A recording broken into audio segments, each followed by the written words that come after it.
His Excellency President Ferdinand Romualdez Marcos Jr., members of the Cabinet, elected officials of the province and the city, other guests, ladies and gentlemen, good morning. I am honored and privileged to officially, warmly welcome you all to the second largest city in the country, home to the Puerto Princesa Underground River, a World Heritage Site, a national park, and one of the new 7 wonders of nature. Puerto Princesa contributes to making our city insurgency-free through the following strategies. First, we brought government services closer to the people through the establishment of government facilities in our Northeast, Northwest, Southeast, and Southwest rural barangays. These facilities are 4 mini city halls equipped with road maintenance equipment, farm tractors, farm implements, and headed by a designated deputy mayor. 4 enhanced satellite clinics with medical personnel led by our rural health physicians, done by the City Agriculture Office. Then, we eat with the IPs through a boodle fight.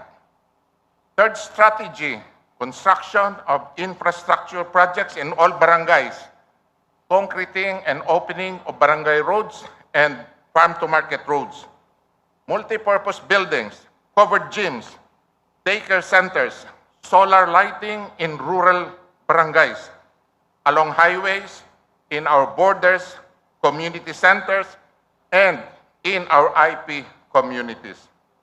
Electric street lighting in the poblacion area, opening of a 2.9 kilometers access road to Mangapen, a Batak IP community in our last barangay in the Northeast, which was previously not accessible by road. This is Puerto Princesa's recipe for peace and progress that makes us confident of the support and trust of the people to government. Mr. President, I hope that your first visit to Puerto Princesa as President in celebration of the 2023 National Peace Consciousness Month and declaration of the province of Palawan and the city of Puerto Princesa as insurgency-free underscore our commitment to peace and progressive nation building through decisive and caring local actions. Thank you, Mr. President, for visiting our city and province. Pagpalain nawa ng Panginoong Diyos ang lungsod ng Puerto Princesa, ang lalawigan ng Palawan, ang bansang Pilipinas, at ang lahing Pilipino. Thank you, Mayor Bayron. At this point, may we call on the Department of Information and Communications Technology Secretary and Cabinet Officer for Regional Development and Security, Regional Task Force Mimaropa, Secretary Ivan John E. Uy, to deliver a message.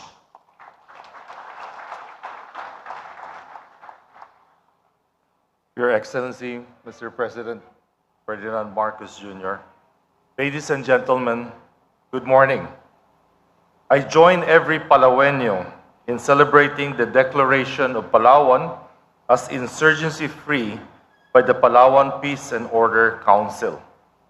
Palaweños have proven that they are staunch defenders of peace, choosing compassion over hatred, understanding over ignorance, and development over destruction.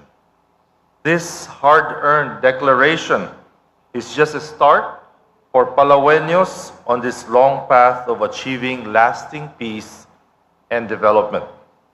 This milestone could not have been achieved without the various sectors of society working together towards attaining peace and stability in Palawan.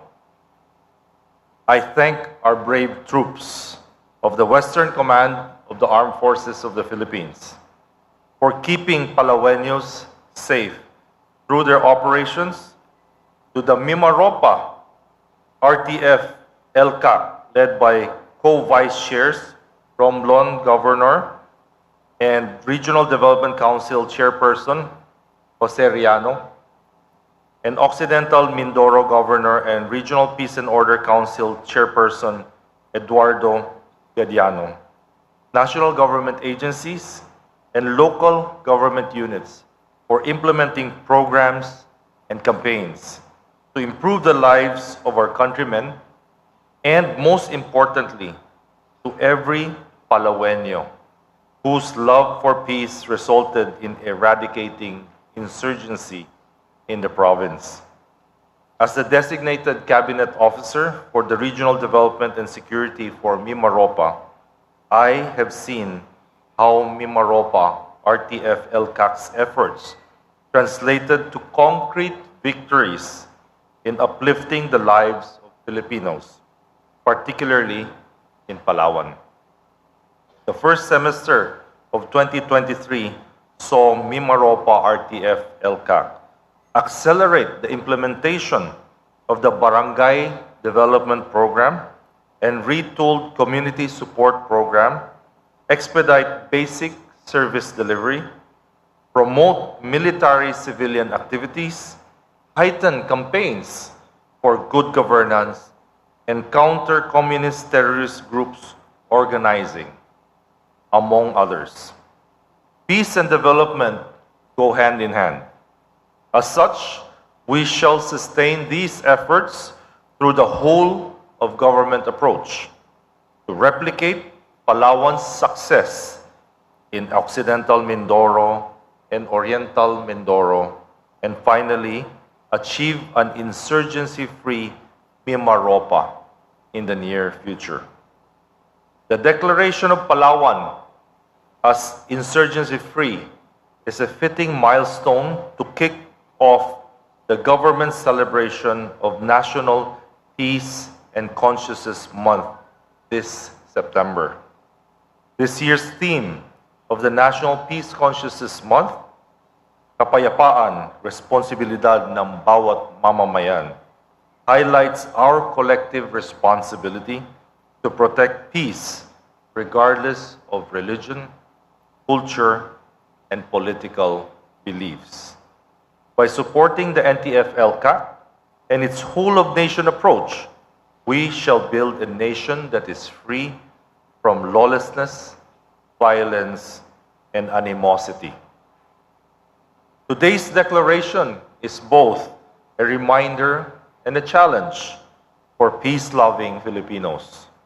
We are reminded that by embracing the values that we cherish, peace, camaraderie, and patriotism, decades of armed struggle and cycles of violence can finally be put to an end. We must then bear in mind that in the pursuit of peace is not a one-time endeavor. It is an ongoing journey that demands our unwavering commitment and constant vigilance. Progress could not be achieved without peace. With its rich natural resources, resilient citizens, and a land free of extremism, Palawan is set to enter a new era of accelerated and unprecedented development that will highly benefit its people. On the part of the DICT and under the leadership of our President, we will continue to fast-track our implementation of all our various programs so as to pave the way to digitally transform. Excellency Ferdinand Romualdez Marcos Jr., President of the Philippines, distinguished guests, friends, mayad nga adlaw kanindong tanan.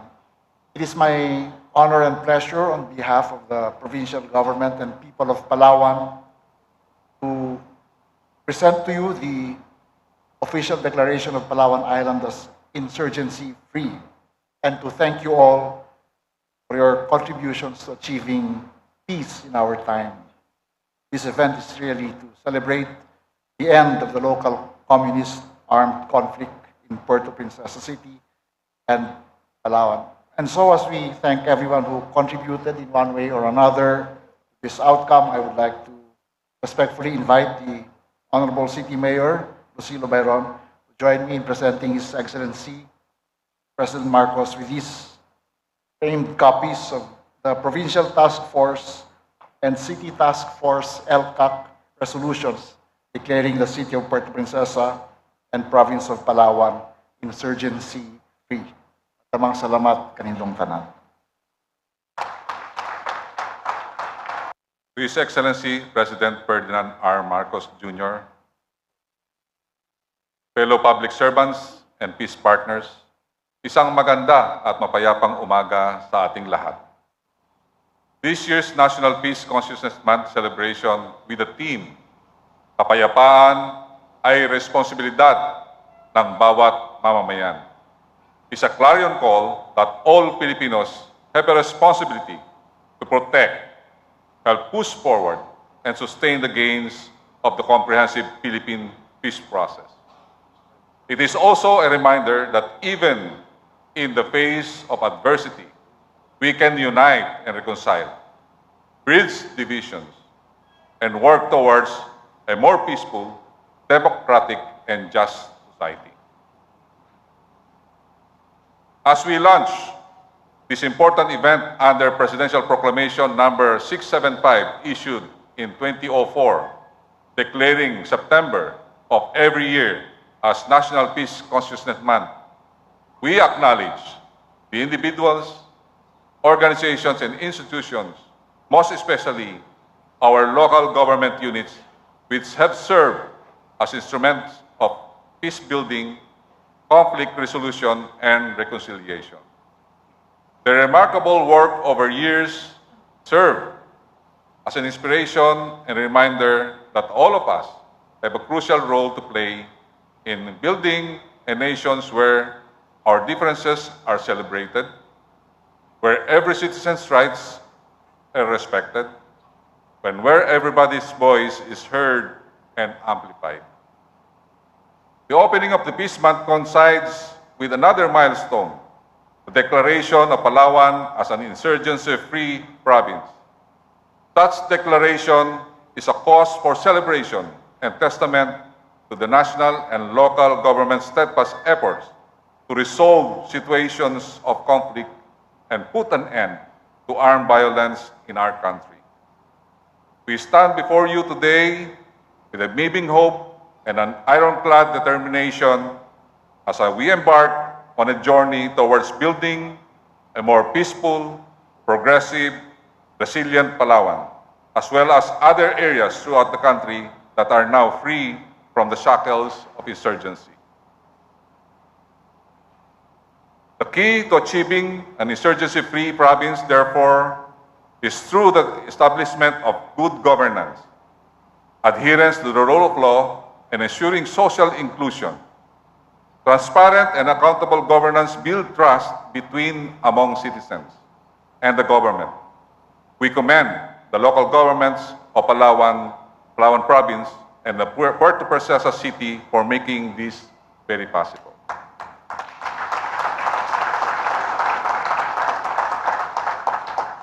The contributions of the security sector led by the Armed Forces of the Philippines and the Philippine National Police is very critical as we establish the conditions wherein those who wish to sow fear, mistrust, and violence among the people of Palawan will lose their ability to do so. Members of the Armed Forces of the Philippines and the PNP have shown that they are not only peacekeepers but also peace builders as directed by the President. With the strategic victory against the communist insurgency, we at the UPAPRU are ready to roll out a holistic transformation program for former rebels as their families and communities and friends rescued. Mr. Jerwin Castigador is here and the 56 FR, Mr. President, we will take care of them as we have promised to you that there will be no more recurrence of insurgency in the country during our NTF-ELCAC yesterday, Mr. President. It is also noteworthy that this year's Peace Month celebration is being held on the birth month of His Excellency President Ferdinand Marcos Jr. and his father, the late President Marcos Sr. Time and again, the President has demonstrated that he is a peace champion in the truest sense. 2 months ago, following his assumption to the highest office in the land, President Marcos Jr. played an instrumental role in uniting the country's two moral fronts. In Mindanao, the MNLEP and the MILF, after years of separation. As the country chief peace architect, President Marcos Jr. has emphasized that all armed conflict in the country must be resolved during his term. And by all indications, we are on track towards realizing this goal, Mr. President. Thank you for your unwavering commitment for pushing forward the comprehensive Philippine peace process, in which its dividends are now gradually being felt by the residents of Palawan and all Filipinos across the country, particularly in the one conflict-affected and conflict-vulnerable areas like Mindanao. Together, we can transform our country into a beacon of cooperation, a symbol of harmony, and a testament of the power of diplomacy. Maraming salamat at mabuhay ang bagong Pilipinas.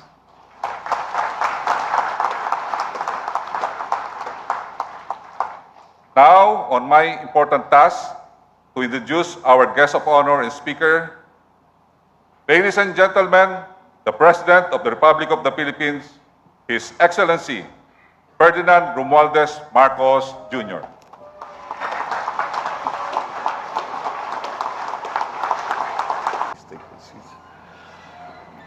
Secretary Ivan Uy of the DICT and currently the Cabinet Officer for Regional Development and Security Task Force ELCAC Mimaropa. Our partners now in the peace process, one of the evolutions of our new approach to the peace process in the Philippines. Of course, the Palawan governor, our governor, Governor Victorino Dennis Socrates, and Puerto Princesa Mayor, Mayor Lucilo Bayron, and my fellow workers in government, distinguished guests, ladies and gentlemen, magandang umaga po sa inyong lahat. It brings me a great joy to be able to be with you to preside over the pronouncement of Palawan as an insurgency-free province and to lead the opening ceremony of this year's National Peace Consciousness Month.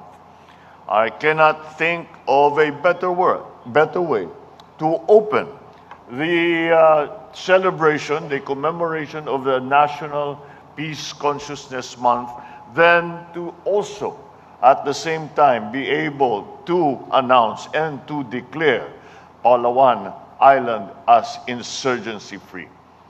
I recognize,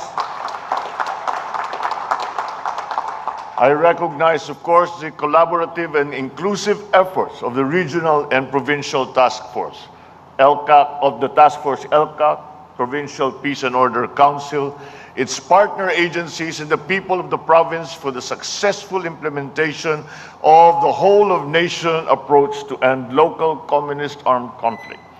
This has led to the achievement of this insurgency-free status for Palawan Island.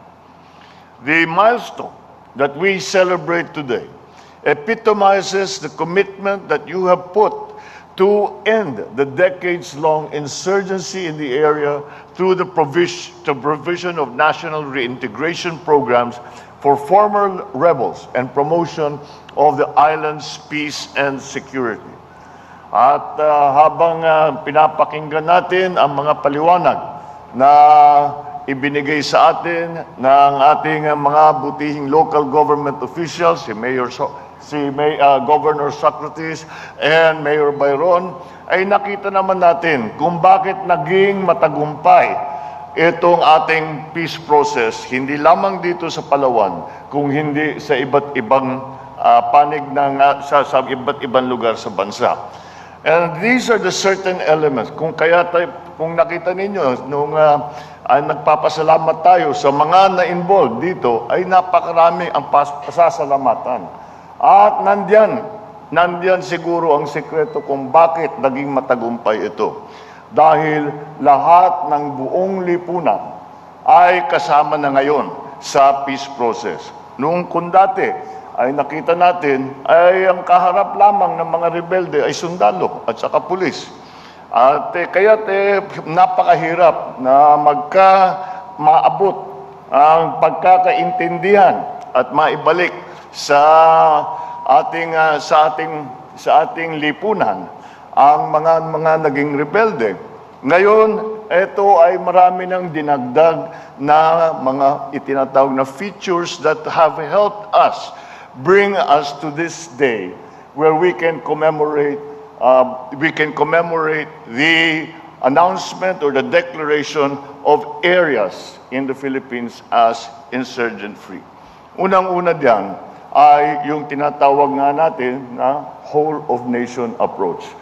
At hindi lamang ang sundalo ang kausap, hindi lamang pulis ang kaharap ng mga rebelde, kung hindi pati na lahat ng ahensya ng pamahalaan ay kasama dyan sa pagdudulot, pagdadala ng serbisyo, ng infrastruktura na kinakailangan doon sa mga komunidad na yun. Kaya naman ay yan ang ipinaglalaban dahil alam naman po natin ay mamumundok ang isang magiging rebelde dahil sa kanilang palagay, hindi sila tinutulungan ng kanilang pamahalaan. Hindi sila tinutulungan ng kanilang mga opisyal.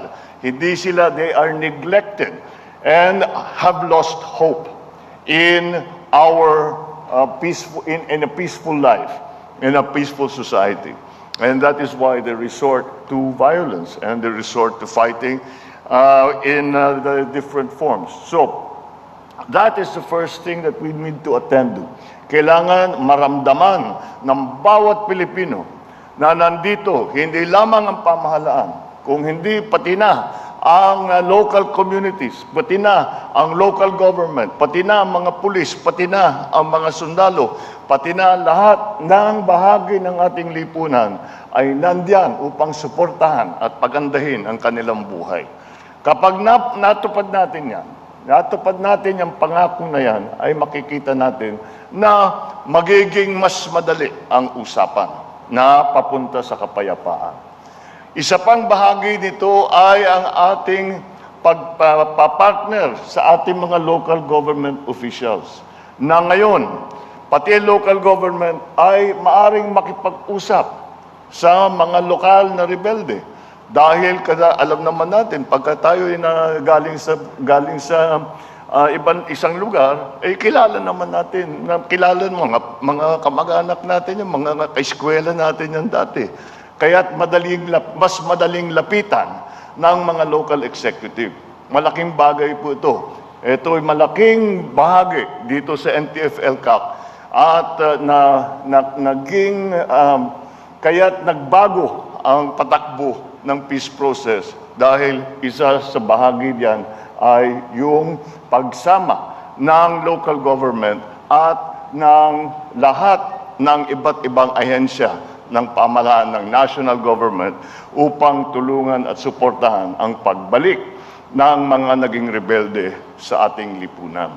Kaya ito po, and that is why it is gratifying to see, because we have seen the success of this principle, of this concept, all around the country. Kaya naman, nandyan yung ating sekretary ng OPARU, nakakapangako na siya na sinasabi niya, insurgency-free na, magiging insurgency-free na ang Mimaropa at malapit na ay masasabi natin yung mga natira pa ay tinatrabaho natin at dahang-dahan ay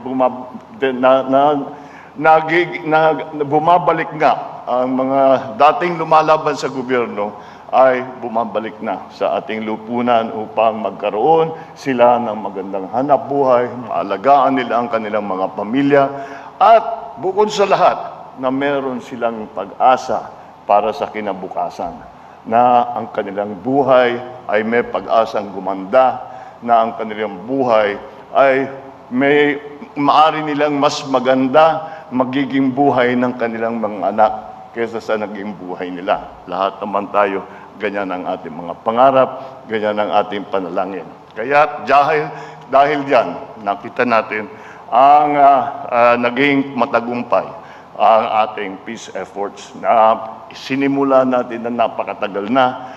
Ngayon pa lamang nakikita na talagang may pagbabago at gumaganda ang mga magiging pagkakataon, ang mga opportunities na dinadala natin sa ating mga kababayan dahil mayroong nakakamit na natin ang kapayapaan doon sa kanilang mga komunidad. Kaya't muli, pasalamatan natin lahat ng kasama dito sa peace process na ating pinagdidiriwang ngayong araw na ito dahil sa Peace Consciousness Month at ang pagdeklara ng Palawan na insurgent-free. Congratulations sa inyong lahat. Ipagpatuloy ninyo ang inyong nasimulan. At nang sa ganun ay maging mas mapayapa ang Pilipinas at maging